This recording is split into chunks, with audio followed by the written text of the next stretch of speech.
In late 2024, Quant Network left the platform X to join Blue Sky, a move that led many to sell their QNT. And while we disagreed, it was not a reason to entirely sell. Now, less than a week ago, they have returned to the larger platform X, where the broader crypto community is active. So, today I want to get into why they might have returned, what they have posted since, and everything QNT. So if you're a holder of QNT or just enjoy the QNT videos, be sure to leave a like down below. With that said, let's get straight into the video. So with every video, a quick reminder, this is not financial advice and for entertainment purposes only. Nothing in crypto is guaranteed and you could lose all of your money. Stay safe and do your own research. Now, a recap of what has actually happened.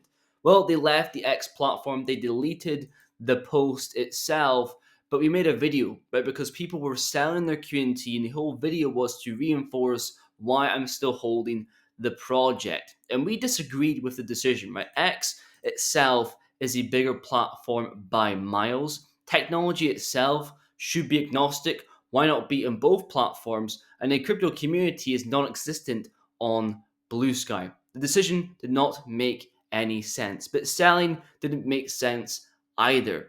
Social media does not dictate which direction a technology is headed. It was short term noise getting in the way of the long term vision. And it was proven to be short term noise, as if you've never been on the platform, you would have never heard about it in the first place. So, what have they actually posted since they have returned to X? Well, the Quant Smart Audit. A quick rundown of what this actually is. An example would be a blockchain based DeFi platform launch a new service where smart contracts, there's going to be risks involved. The actual audit itself enhances security, spots vulnerabilities early, and boosts trust and adoption by giving a level of credibility. And what is also mentioned in the video is that they are a team willing to help and a team of caliber. And it's true. It's the same team that have worked on the digital pound and the UK's regulated liability network.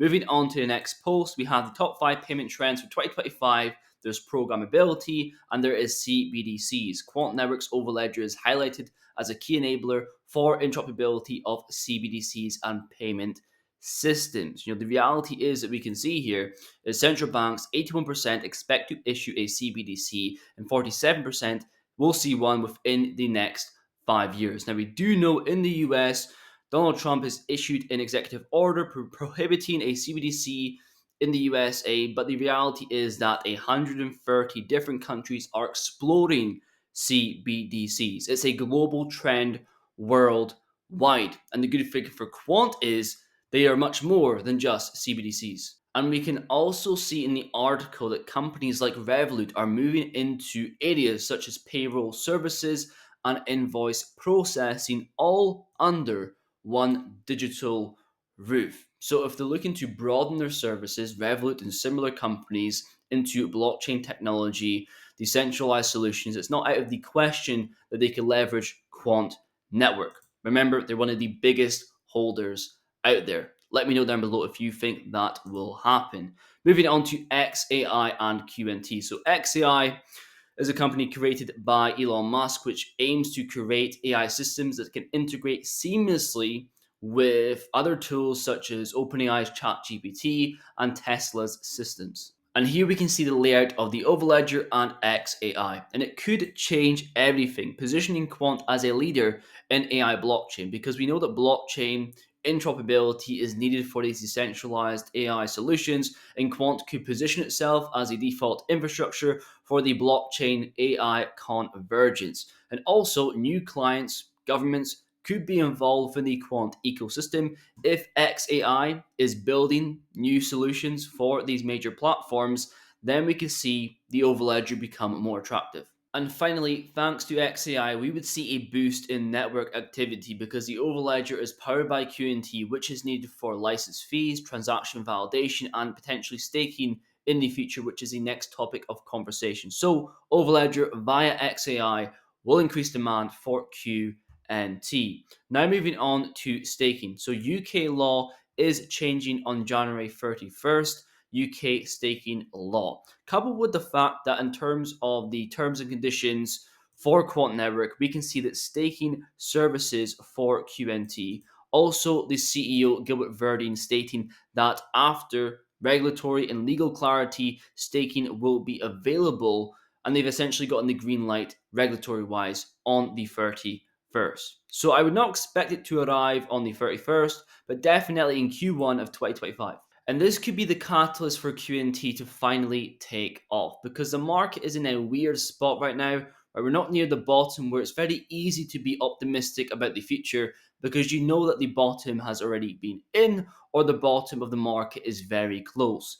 I believe we are near the top, right? Bitcoin is past all-time high. We're just waiting for that Bitcoin dominance to trickle down so we can see an upsurge in the assets that we hold in the market. But when the price is not moving the way I want it to, or there's just bad things going on in the market, I like to focus on the facts. Here we can see King Solomon, while the market crashed, tokenization of real world assets jumped impressively in value. Right? We know when it comes to the tokenization of real world assets, Quant Network assists. One example, CBDCs. When it comes to fiat to CBDCs, tokenization services are involved, where we can see the Bank of England and many more. And when it comes to the interoperability of traditional financial systems to blockchain, that is a form of tokenization. I believe that true value will rise. I believe in QNT. We have seen it with XRP nearly breaking all-time highs. We are seeing it right now with HBAR, not as big as XRP, but nearly breaking all-time highs. I do believe it will happen with QNT, and that is why I'm still holding. But that's pretty much it for today's video. If you actually sold your QNT because Quant Network left the X platform, did you buy back now that they have returned? Be sure to let me know that down below. But if you made it this far, thank you very much for watching. I will see you guys in the next one. Blockchain's really powerful. Across financial services, innovation teams are proving its ability to unlock liquidity by creating digital money and assets that are smart, secure, and seamlessly connect to existing systems and new networks. And it's ushering new efficiencies and revenue lines in all sorts of industries. But what's often hard is going from proof of concept to production. What happens when security, compliance, and enterprise-grade infrastructure become key considerations? You have to think carefully and deeply about issues like interoperability and scalability. That's where Quant Smart Audit comes in. Quant Smart Audit is our new blockchain advisory service. We look in detail at your project, your requirements, and the outcomes you're trying to achieve, then provide the expert advice and actionable insights you need to make informed decisions about implementing blockchain.